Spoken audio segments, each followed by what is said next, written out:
Apa kabar Pak? Sehat ya? Alhamdulillah. Saya tuh habis dari Jogja. Awal bulan kemarin Jogja. Terus kemarin ini 3 hari habis dari Jogja. Jadi kemarin tuh dikabarin sama pengurus hari Selasa kemarin anak saya kena cacar. Selasa kemarin tuh. Akhirnya malam Kamis saya langsung ke Jogja. Kamis, Jumat, Sabtu 3 hari itu sudah Jogja bro. Ya, tadinya mau saya bawa pulang, cuman kalau dibawa pulang takut dari nol lagi. Biarin udah dirawat di sono 3 hari. Saya lihat kalau emang bisa ditinggal lah. Ini bisa ditinggal. Ya, jadi ini udah keluar semua cacarnya, tinggal ngobatin itu cacar. Itu udah nggak demam lagi, demam itu enggak. Terus saya tinggal, terus dirawat sama pengurus pondok. Dan cepat sehat lagi, biar belajar lagi, ya, terus betah di pesantren. Bismillahirrahmanirrahim. Kita lanjutin. Qala al-mu'allifu rahimahullah wa nafa'ana bihi wa bi'ulumihi fid dharaini. Amin.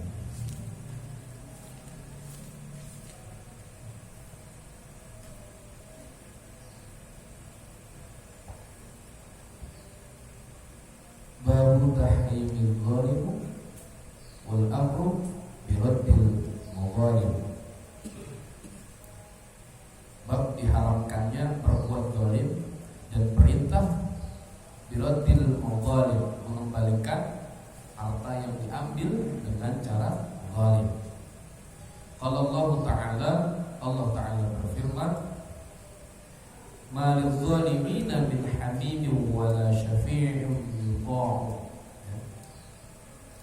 Tidak ada bagi orang yang zalim min hamimin, daripada teman, wala syafi'in, dan tidak ada yang menolong, yutu'u, dan yang mengikuti. Ya, orang zalim itu gak akan ada temannya dan gak akan ada yang mengikuti dia. Wa qala ta'ala, dan Allah Ta'ala berfirman, wa ma lil zalimina min waliyyin wala nasir. Dan tidak ada bagi orang zalim dari seorang wali, ya, teman, bolo, wala nasir, dan penolong. Nggak ada. Orang yang zalim nggak punya teman dan nggak akan ada yang menolong. Ya. Jadi nggak mungkin tuh orang sama-sama menzalimi, kemudian dia terus-terusan bersama gitu, pasti terpecah belah. Ya, nggak mungkin ada teman daripada orang yang zalim. Siapa sih yang mau dizalimi terus? Nah, makanya orang yang zalim itu dijauhi daripada pengikutnya. Orang yang zalim nggak punya teman, dijauhin sama teman-temannya. Nggak bakalan ada yang menolong. Wa amal haditsu, dan adapun hadis-hadisnya, faminha haditsun Abi Dzar radhiyallahu anhu, ya, yang di dalamnya hadis yang diriwayatkan oleh Abi Dzar radhiyallahu anhu, yang semoga Allah ridho kepadanya, al-mutaqaddimu fi akhiri babil mujahadah, ya. Silakan. Hadisnya Abu Dzar yang terdahulu di dalam akhir dari bab mujahadah. Jadi pernah kita membahas terkait hadis daripada perbuatan zalim ini di bab terdahulu. Di bab apa? Babil mujahadah. Bab terkait mujahadah. Di bab akhir terkait mujahadah. Diselibatnya. Ya. Kita ke bab terakhir daripada bab mujahadah. Babun fil mujahadah, ya, bab tentang mujahadah. Ini hadis dari Abi Dzar. As-Sabi Asyara, hadis ke-17. An Sa'id bin Abdul Aziz an Rabi'ah bin Yazid an Abi Idris al-Khawlani an Abi Dzar Jundub bin Junadah radhiyallahu anhu, yang semoga Allah ridho kepadanya. Anin Nabi sallallahu alaihi wasallam, dari Nabi sallallahu alaihi wasallam, fima yarwi anillahi tabaraka wa ta'ala, yang Nabi meriwayatkan ini daripada Allah Subhanahu wa ta'ala, ya, tabaraka yang maha suci, wa ta'ala dan maha tinggi, annahu qala, sesungguhnya Allah Ta'ala berkata. Ini hadis qudsi, hadis yang redaksinya ya. Hadis ini firman Allah, tapi bukan bagian dari Quran, namanya hadis qudsi. Firman Allah redaksinya dari Nabi Muhammad SAW.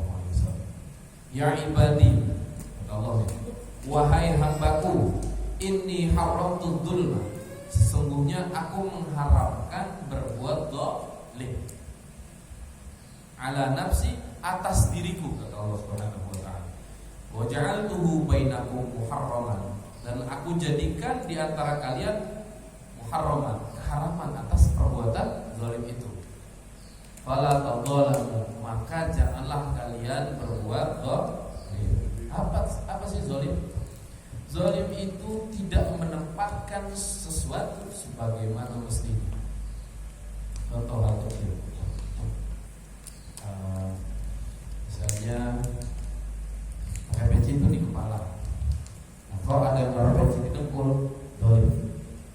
Ini zalim, ya. Tidak menempatkan sesuatu pada tempatnya. Terus contoh lagi, ini rumahnya besar, Pak Junaidi, ini rumah Pak Junaidi. Terus kita merampas rumah itu, merampas hartanya itu dengan cara zalim. Misalnya kita palsukan dokumen sertifikat tanahnya, terus kita datangi rumahnya, kita akui sebagai rumah kita. Itu zalim. Karena harta itu bukan punya kita, tapi kita mengaku harta itu milik kita dengan cara yang zalim. Zalim itu tidak menempatkan sesuatu sebagaimana mestinya. Nah, Allah Subhanahu wa taala mengharamkan kezaliman bahkan atas diri Allah Subhanahu wa taala. Kita tahu Allah itu Al-Adil, Maha Adil. Gak bakalan Allah berbuat zalim. Makanya kita ini beramal ibadah itu karena memang perintah Allah. Dan nanti Allah akan balas itu amal ibadah kita sesuai dengan yang kita kerjakan, yang kita lakukan. Kemudian ya ibad ibadi, wahai hambaku, kullukum dhalun, kalian semua itu di dalam kesesatan. Dhalun, kita ini kata Allah sesat. Illa man hadaitu, kecuali siapa saja yang aku berikan kepadanya hidayah. Fastahduni, maka mintalah hidayah kepadaku. Ahdikum, maka aku akan berikan kalian hidayah. Kata Allah, kita semua, Allah yang tahu kita, Pak, Bu, kita semua ini dalam keadaan tersesat, kecuali orang yang sudah dikasih hidayah oleh Allah Subhanahu wa taala. Fastahduni, maka mintalah. Kita suruh minta hidayah sama Allah. Ahdikum, maka aku akan berikan hidayah, petunjuk pada kalian. Ada hadis Nabi yang bunyi ini, man yuridillahu bihi khairan yufaqihu fiddin. Man, barang siapa, man yuridillah, ketika Allah menginginkan dia khairan, kebaikan, ketika Allah menginginkan kita menjadi orang baik, yufaqihu fiddin, maka Allah akan pahamkan dia terkait urusan fikih agama. Faqih, kita dipahamkan agama oleh Allah Subhanahu wa taala. Nah, makanya bagus ketika kita masih mau ngaji, berarti kita dikasih pemahaman oleh guru kita, oleh majelis itu, untuk semakin mendekat kepada Allah Subhanahu wa taala, untuk semakin mendatangkan hidayah Allah Subhanahu wa taala untuk diri kita. Kita ngaji itu bukan serta-merta maunya kita sebenarnya. Secara hakikat kita digerakkan oleh Allah Subhanahu wa taala untuk senantiasa berangkat ngaji. Orang kalau ngaji berkumpul dengan orang soleh, ya, itu diangkat derajatnya sama Allah. Yarfa'illahu alladziina aamanu minkum walladziina utul ilma darajat. Orang yang beriman dan berilmu itu diangkat derajatnya sama Allah. Diangkat. Kita kadang nggak sadar.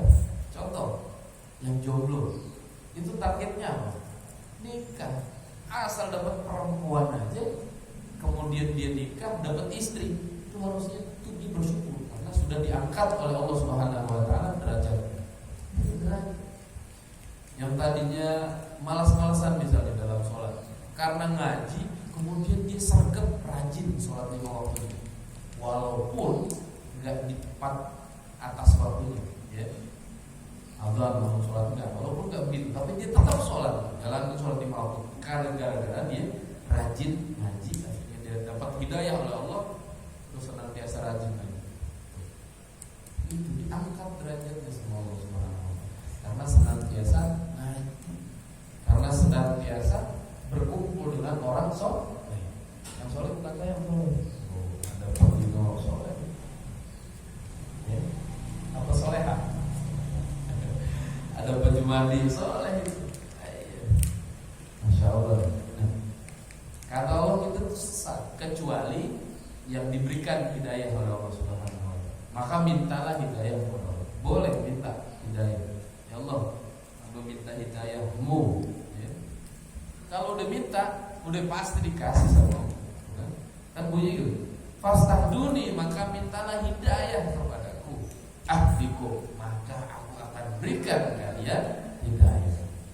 Mantap. Ya, intinya minta. Sama ketika Nabi Adam terusir dari surganya Allah Subhanahu wa taala. Allah memberikan berikan sangu istilahnya. Ngasih sangu. Gusti Allah ngasih sangu. Ini loh, kalau kamu mau tobat, ini loh, siapa tuh yang mengilhami Nabi Adam untuk bertobat kepada Allah? Allah. Sama kita nih. Kita ini biar dapat hidayah gimana? Kita minta sama Allah agar Allah mengilhami kita untuk hidayah kepada Allah Subhanahu wa taala.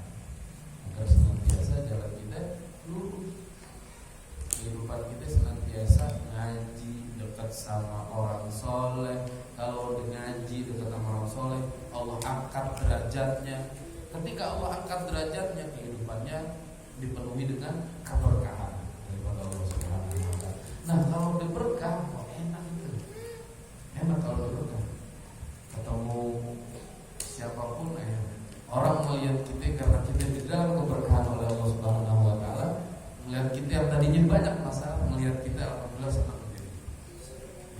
Ibu melihat saya senang nggak Bu? Senang Bu? Karena saya lapar belum makan. Iya, senang. Iya, karena ya itu dia tadi. Kita diberikan petunjuk oleh Allah Subhanahu wa Ta'ala. Ibu ya. Ya ibadi wahai hambaku, kullukum ja'iun. Setiap kalian itu lapar. Pas benar saya ngomong lapar kan? Ja'iun lapar. Illa man at'amtuhu, kecuali orang yang aku berikan dia makan. Fas at'imu nih, maka mintalah makan kepadaku. Ut'imku, maka aku akan berikan makan. Sampai perkara makan suruh minta sama Allah Subhanahu wa Ta'ala. Sekarang bahkan nggak minta pun kita dikasih. Ibu-ibu yang pernah punya anak, kemudian anak itu masih bayi baru lahir, belum tahu caranya makan, tapi Allah ajarkan dia, Allah wahyukan, Allah ilhami dia untuk makan. Gimana makannya bayi? Dia deketin itu susu ibunya, kemudian dia nyusu daripada ibunya. Ya. Setiap kita tuh lapar, Allah kasih makan tuh anak, minta nggak tuh anak? Nggak minta.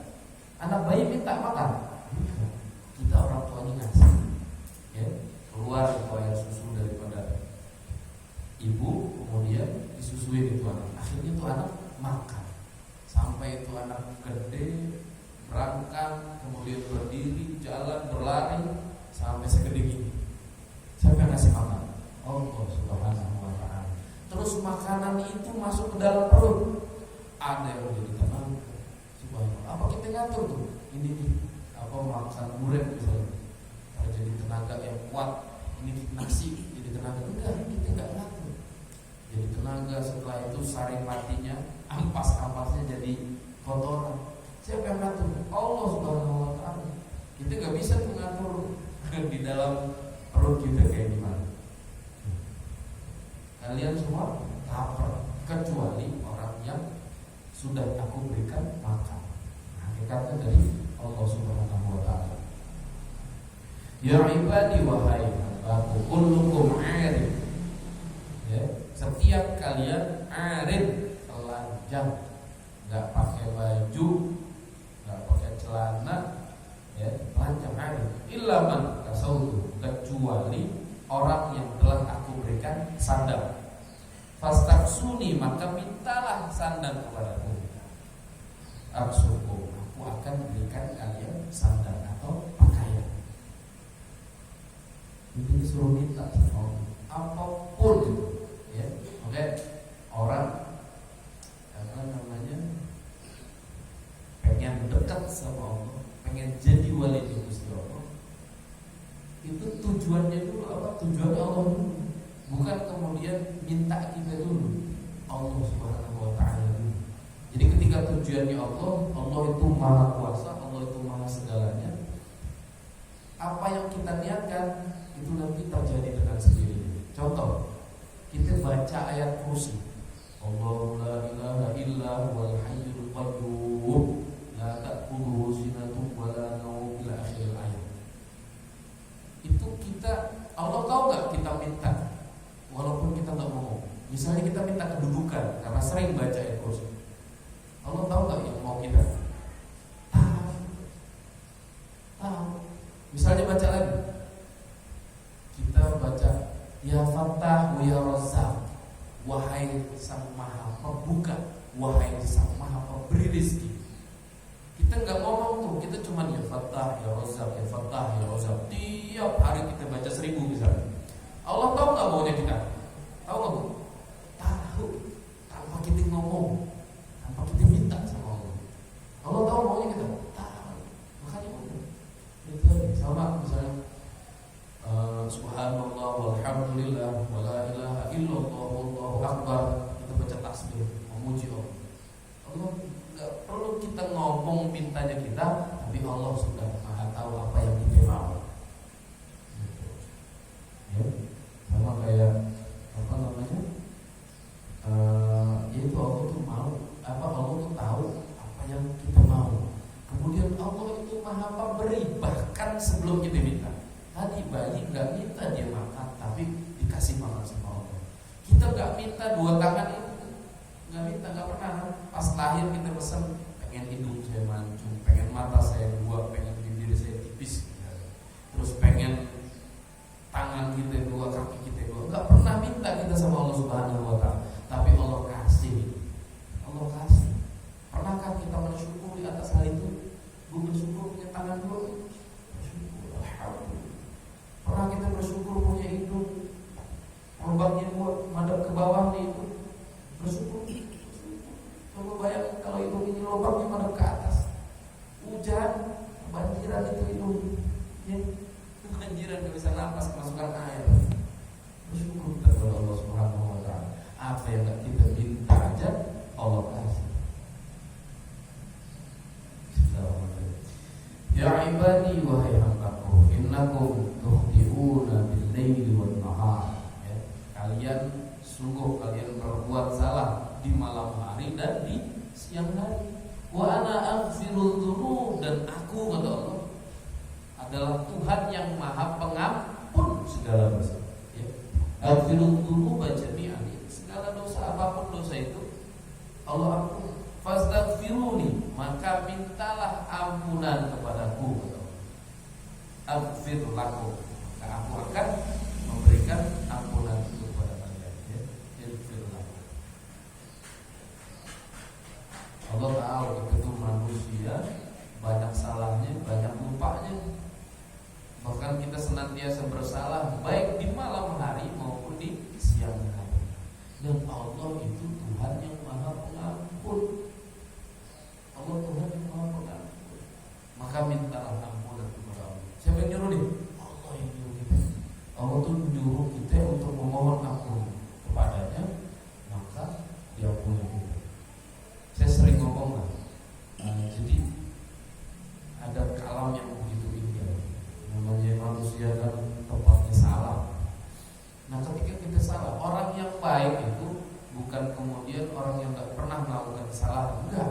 Tapi ketika dia melakukan kesalahan, dia senantiasa bertobat kepada Allah Subhanahu Wa Taala.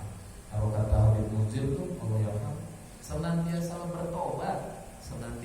bertobat sampai kemaksiatan itu bosan mendatangimu. Manusia itu tempatnya salah dan lupa. Nah ketika salah, langsung tobat. Ya. Nah ketika tobat gimana caranya? Sholat tobat, banyak istighfar. Rasul itu sehari itu 70 kali istighfar. Ada riwayat yang menyatakan 100 kali istighfar. Rasul yang dosanya itu diampunin oleh Allah Subhanahu Wa Taala, baik yang lalu maupun yang akan datang, dan dijamin surga oleh Allah Subhanahu Wa Taala, dan akan memberikan syafaatnya kepada umatnya. Itu pasti itu makhluk paling mulia, tapi senantiasa beristighfar kepada Allah Subhanahu Wa Taala. Kita yang bukan siapa-siapa kok males istighfar. Minimal 100 lah. Bukan minimal, artinya 100 kali lah sehari. Jangan lebih juga, udah 100 kali lah. Sehari minimal 100 kali. Jangan ditambah-tambahin, dikurangin gak apa-apa kalau kita kuat. Ya, jangan berlebihan. Karena saya pernah jalan istighfar sehari 1000 kali. Terus kata guru saya begini, siapa yang ngajarin itu? Kayaknya di Kerapiak deh Pak. Saya jawabnya ragu-ragu.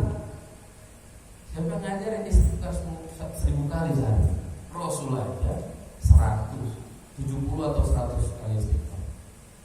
Maka kita dosanya lebih banyak. Enggak begitu. Jadi agama kita ini agama Islam itu agama yang ngikutin. Kalau ada yang diikutin, benar itu. Ikutin siapa itu segitu 1000 kali istighfar. Oh iya, nggak ada yang diikutin. Jadi kalau mau ngikutin Rasul itu 70 atau 100 kali. Jadi sunnah. Jadi istighfar sehari 100 kali itu bagian daripada sunnah Nabi Muhammad SAW. Ya. Atau baca Sayyidul Istighfar, tuannya istighfar. Allahumma Allahumma anta rabbi la ilaha illa anta khalaqtani wa ana 'abduka wa ana 'ala ahdika wa wa'dika mastata'tu a'udzu bika min syarri ma sana'tu abu'u laka bi ni'matika 'alayya wa abu'u bi dhanbi faghfir li fa innahu la yaghfiru dzunuba illa anta. Apa lu? Panjangan. Itu sayyidul istighfar, itu paling ampuh-ampuhnya istighfar. Allahumma ya Allah anta rabbi, engkau Tuhanku, khalaqtani, engkau nyiptain aku, khalaqtani wa ana 'abduka, dan aku ini hambamu, wa ana 'ala 'ahdika wa wa'dika mastata'tu. Itu istighfar. Saya tuh diajarin ayah zaman saya sanawiyah, ditulisin sama ayah itu, terus disuruh ngapalin. Nih, baca Sayyidul Istighfar. Ternyata itu Sayyidul Istighfar. Tadinya saya nggak tahu ini apaan nih, main bacaan. Ternyata itu Sayyidul Istighfar. Ya, ya Allah pengampun doa. Allah pengampun dosa. Mau dosanya segede gunung, seluas lautan, seluas samudra, Allah pengampun. Ya, Allah yang ngampunin dosa. Kalau bukan Allah, siapa lagi yang ngampunin dosa? Hanya Allah. Terus kalau bukan kepada Allah, kepada siapa lagi kita mohon ampun?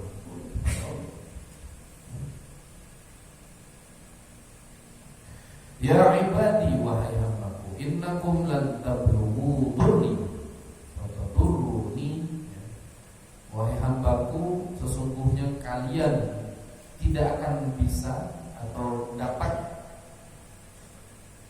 mendatangkan kemadharatan, fataduruni, kecuali kemadharatan yang ada pada diriku. Aku madharati kalian, itu istilahnya. Walan tablughu naf'i fatanfa'uni, ya. Dan kalian tidak akan bisa mendatangkan kemanfaatan, fatanfa'uni, ya. Maka mintalah manfaat padaku. Ya ibadi, wahai hambaku, lau anna awwalakum wa akhirukum wa insakum wa jinnakum kanu ala atqa qalbi rajulin wahidin minkum ma zada dzalika fi mulki syai'an, ya.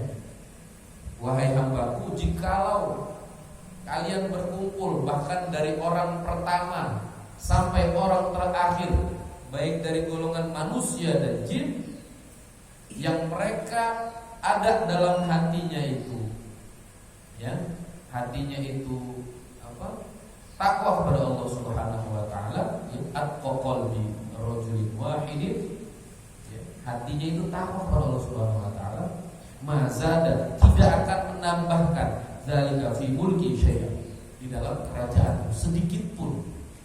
Ya, misalnya ada manusia, ya, Allah katakan manusia dari awal sampai nanti akhir orang, baik dari bangsa manusia maupun bangsa jin, yang mereka itu hatinya taat kepada Allah Subhanahu wa taala, itu gak akan nambahin sedikit pun terkait kerajaan Allah Subhanahu wa taala. Gak akan tuh gara-gara kita taat kepada Allah terus kerajaan Allah bertambah gara-gara kita taat. Enggak, kerajaan Allah itu sudah sempurna. Kerajaan Allah itu sudah agung. Jadi enggak ada manfaatnya sebenarnya ketakwaan kita kepada Allah Subhanahu wa taala kecuali untuk diri kita sendiri. Ya. Ketakwaan kita ini enggak ada manfaatnya sama sekali bagi Allah kecuali untuk diri kita sendiri. Jadi enggak akan bertambah kerajaan Allah gara-gara ketaatan kita, enggak. Nah, begitu pun sebaliknya. Ya ibadi, law anna awwalakum wa akhirakum wa insakum wa jinnakum kanu ala afjari qalbi rajulin wahidin minkum ma naqasa dzalika mulki syai'an, ya. Ketika ada orang dari awal sampai akhir manusia, dari golongan jin dan manusia, yang mereka itu hatinya, ya, apa tuh? Afjir, bejat hatinya, ya, tidak akan mengurangi sedikit pun daripada kerajaan Allah Subhanahu wa taala. Jadi mau ada orang blangsat, mau ada orang bajingan sekalipun, ya, semua orang itu bajingan sekalipun tidak akan mengurangi keagungan daripada kerajaan Allah Subhanahu wa taala. Makanya Misal ketika ada yang menghina Allah misalnya, itu nggak berkurang keesaan Allah Subhanahu wa Ta'ala, kerajaan daripada Allah Subhanahu wa Ta'ala. Nah, mulai itu belajar kayak gitu. Ya, ketika ada yang menghina, ketika ada yang menghujat, ketika ada yang menyanjung, udah biasa aja. Yang menyanjung tidak membuat kita senang, ya, sanjungan tidak membuat kita senang, hujatan tidak membuat kita sedih. Sama kayak bulan itu adanya di atas kan.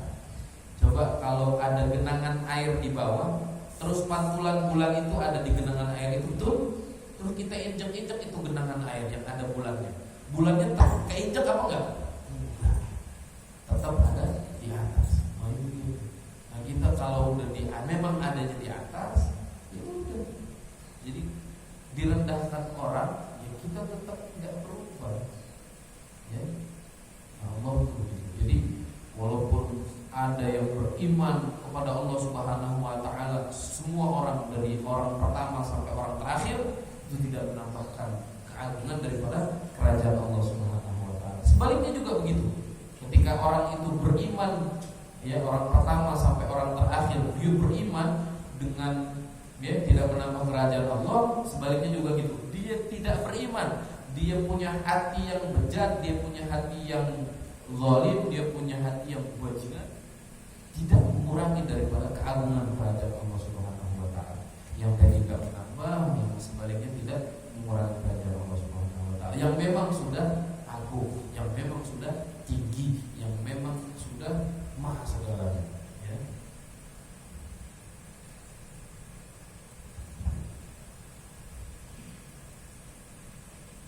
Ya ibadi law anna awwalakum wa akhirakum wa insakum wa jinnakum qamu fi su'idin wahidin wa sa'aluni fa'ataitu kulla insanin mas'alatahu ma naqasa dhalika mimma 'indi illa kama yanqusul mikhyatu ila udkhilal bahr.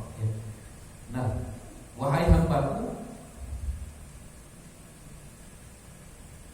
ya ibadi, ya, lau anna awalakum, ya, jikalau orang dari orang pertama dan terakhir dari golongan jin dan manusia dan mereka berdiri di atas tanah lapang, ya, kemudian mereka ini meminta kepada Allah Subhanahu wa Ta'ala dan akan Allah kabulkan setiap permintaan mereka, ya, dan gak akan berkurang daripada kerajaan Allah Subhanahu wa Ta'ala yang ada pada sisi Allah Subhanahu wa Ta'ala, kecuali kalaupun memang berkurang itu sama dengan jarum ketika jarum itu dicelupkan ke atas lautan, tetesannya itu kurang, ya. Jadi ketika kita berkumpul, ya, manusia berkumpul, ya, manusia jin berkumpul jadi satu di tengah lapangan, dia minta sama Allah dan semuanya itu Allah kabulin permintaannya. Nah, dia minta ini, minta itu, macam-macam lah, dikabulin semua permintaannya. Itu gak akan mengurangi sedikit pun kerajaan Allah Subhanahu wa Ta'ala. Ada apa-apa yang ada di sisi Allah Subhanahu wa Ta'ala kecuali cuma sedikit. Kalaupun memang dikatakan berkurang, itu bagaikan jarum ditempelin ke air laut terus diangkat, itu tetesannya itu yang diberikan kepada semua yang minta tadi, baik golongan jin dan manusia. Nah, itu ini melatih diri kita bagaimana kemudian Allah Subhanahu wa Ta'ala itu maha besar. Jadi kalau dikatakan Allah itu gede, Allah itu besar, Allahu Akbar, Allah itu besar. Ketika kita takbir Allahu Akbar, Allah itu maha besar. Manusia kecil, Allah itu besar, ya. Ini nih kecil, kita ini kecil, ini kecil semuanya. Yang gede siapa? Allah Subhanahu wa Ta'ala.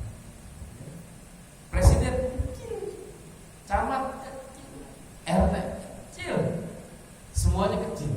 Yang gede siapa? Allah Subhanahu wa Ta'ala. Biar yakin tanamin dalam hati kita yang paling gede Allah Subhanahu wa Ta'ala. Maka ketika kita kena masalah apapun itu, masalah apalagi kecil, yang gede Allah Subhanahu wa Ta'ala. Minta udah sama Allah, ya. sekali ketika kita punya masalah tuh bukannya Allah kesel sama kita, bukannya Allah benci sama kita, enggak. Tapi disitulah dimana Allah pengen mendengar doa kita, pengen kita kembali kepada Allah Subhanahu Wa Taala. Makanya dikasih masalah, makanya dikasih ujian, biar kita minta sama Allah, nih hambaku nih nggak balik-balik terus saja dalam kezaliman, biar dia ingat gimana caranya. Allah berikan dia ujian. Nah dengan ujian itu kita kan mau aduh mantap ini siapa ya yang bisa nolong ya? Ke teman begini ditolak, ke saudara ditolak, ke tetangga ditolak. Udah itu akhirnya mentok. Nah ketika kita mentok baru ingat tuh, oh iya ya, cuman Allah yang maha nolongin. Nah sebaiknya dirubah. Jangan sampai mentok dulu terus kita ingat sama Allah. Jangan. Kalau bisa dari hari ini, dari sekarang, dari detik ini, udah ingat Allah aja. Karena Allah yang mencukupi segala kebutuhan kita. Jadi Allah aja. Allah dulu, Allah terus, udah Allah aja.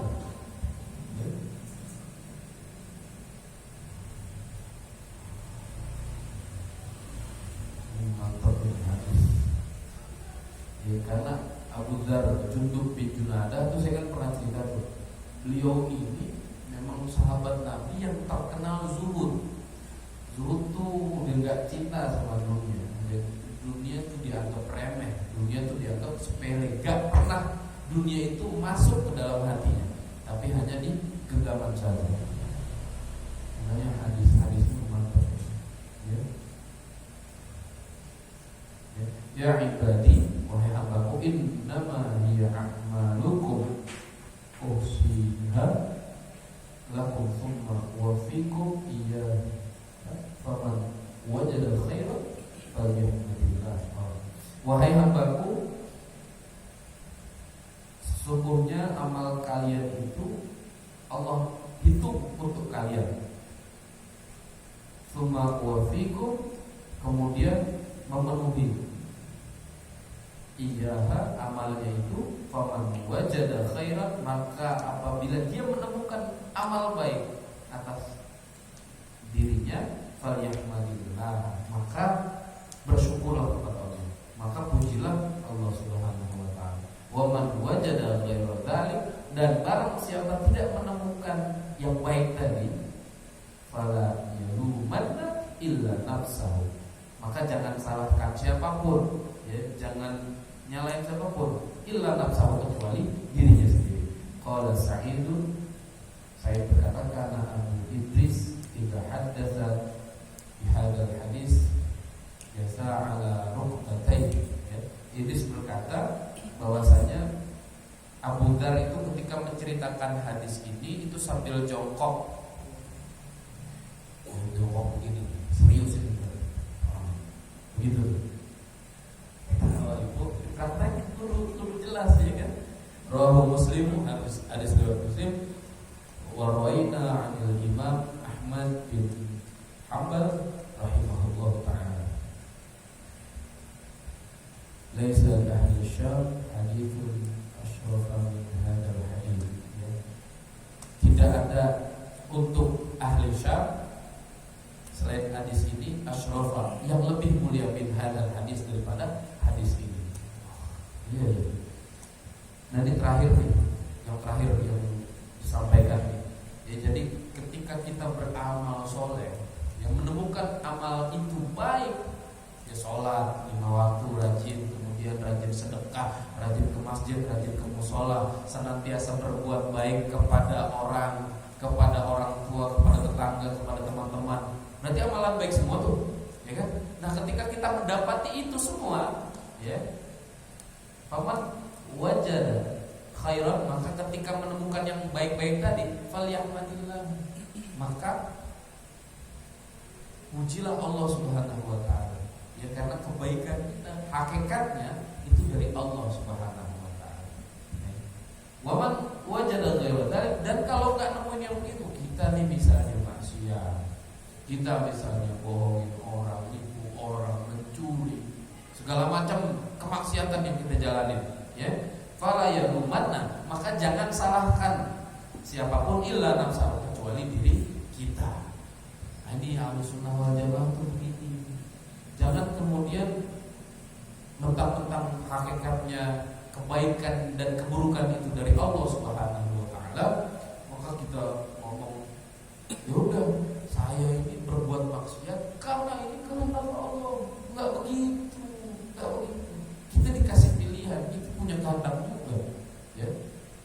Makanya dulu ada aliran Jabariyah yang menyatakan bahwa yang kita lakukan ini adalah semua kehendak Allah Subhanahu wa taala.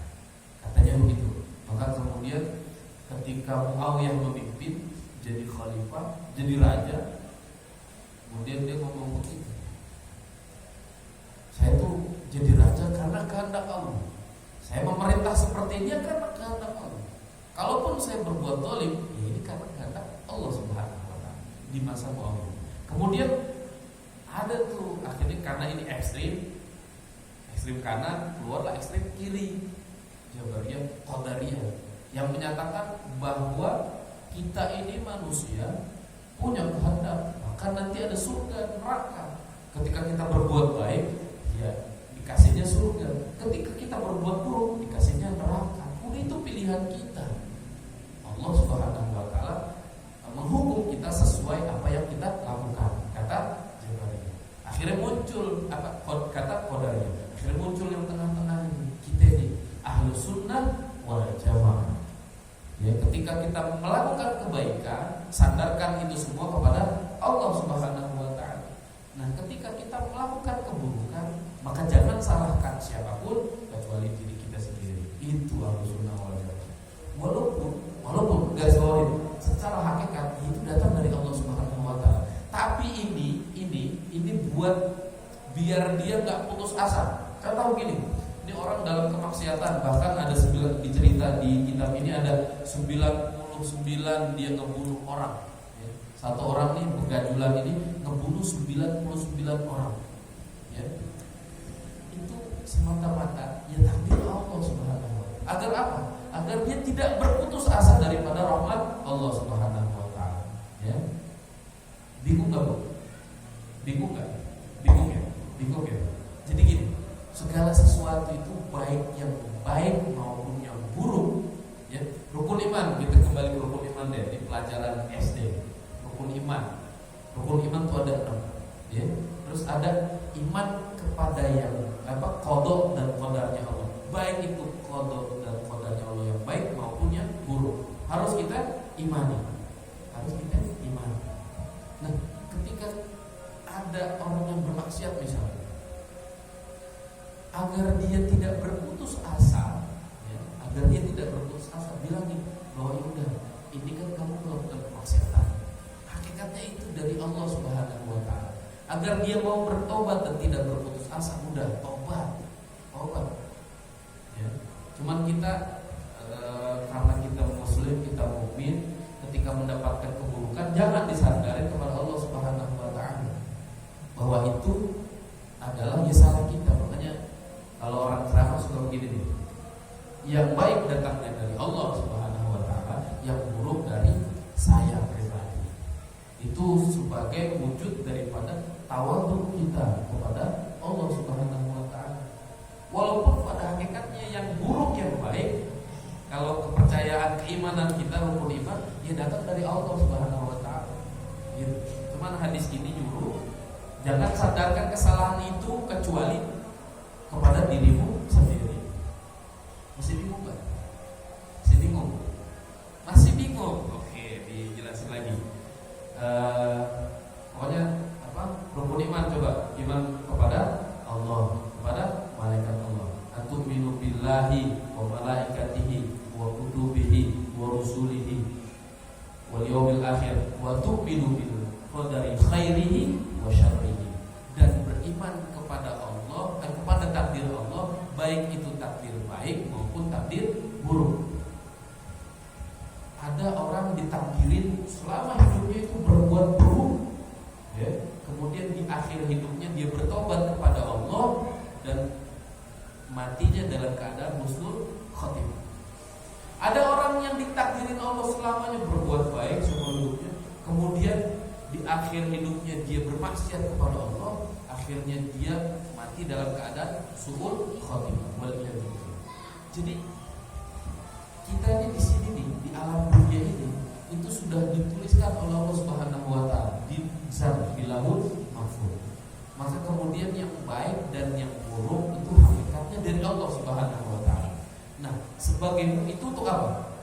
Jadi ketika yang baik dan yang buruk itu dari Allah Subhanahu wa taala, ketika kita berbuat baik, jangan berbuat baik itu kita sandarkan pada diri kita agar diri kita enggak sombong. Nah, ketika kita berbuat buruk itu bermaksiat kepada Allah, jangan juga sandarkan kepada ke diri kita, tapi ini adalah takdir Allah agar kita tidak berputus asa dari rahmatnya Allah Subhanahu wa taala. Jadi ditakdir Allah apapun itu. Itu agar kita tidak berputus asa.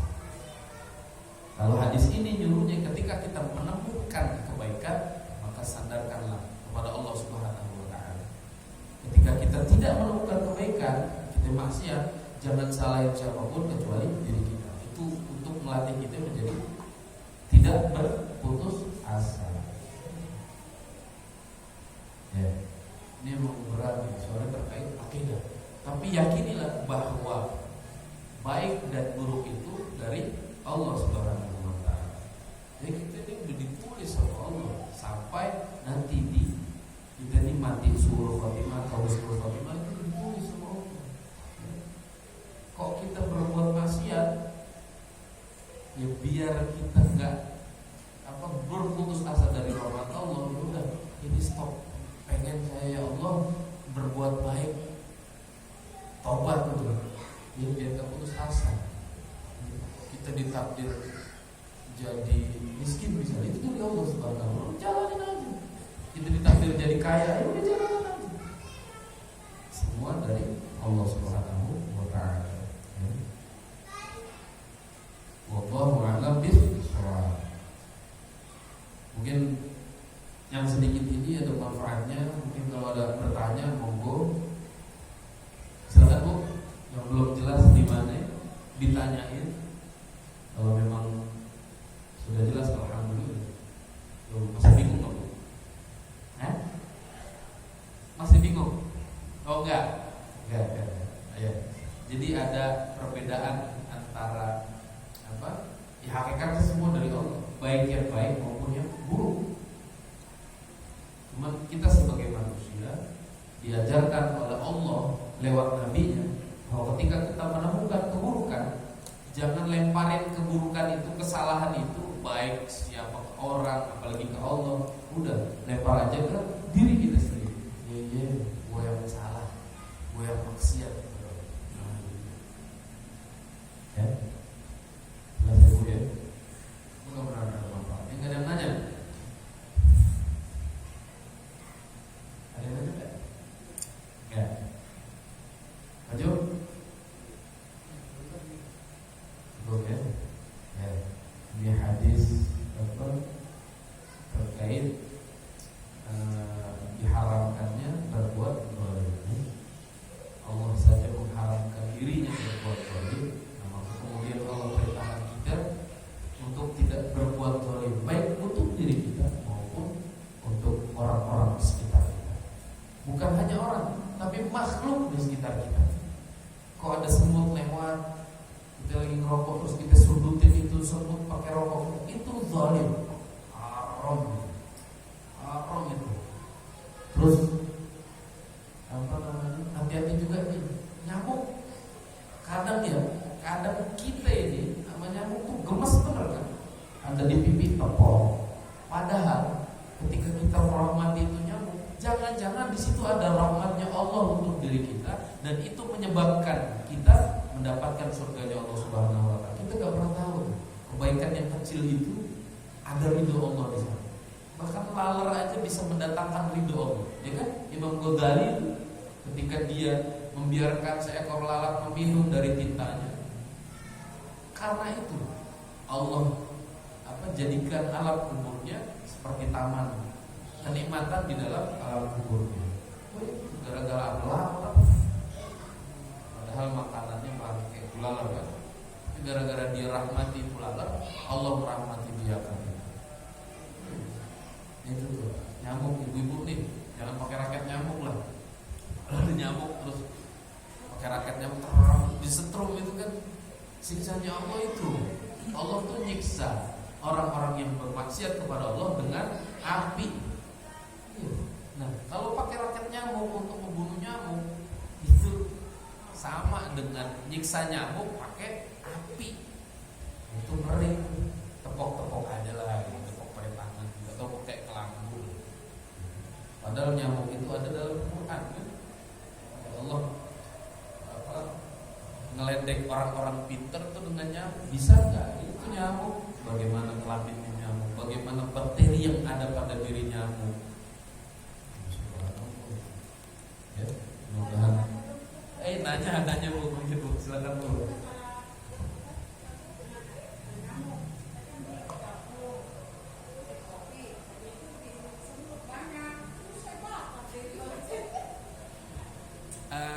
Bikin kopi, maksudnya gimana? Kopi apa Bu? Apa Bu? Oh, semut.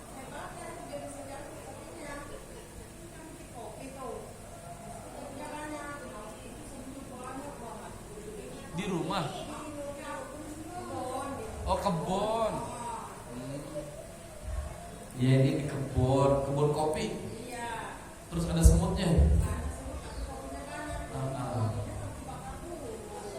Pernah ke Bu ini di apa namanya, di Quran tuh ada tuh ketika Nabi Sulaiman lewat terus ada tentara semut, terus komandan semutnya ngomong, ayo semua pada masuk ke dalam lubang semut.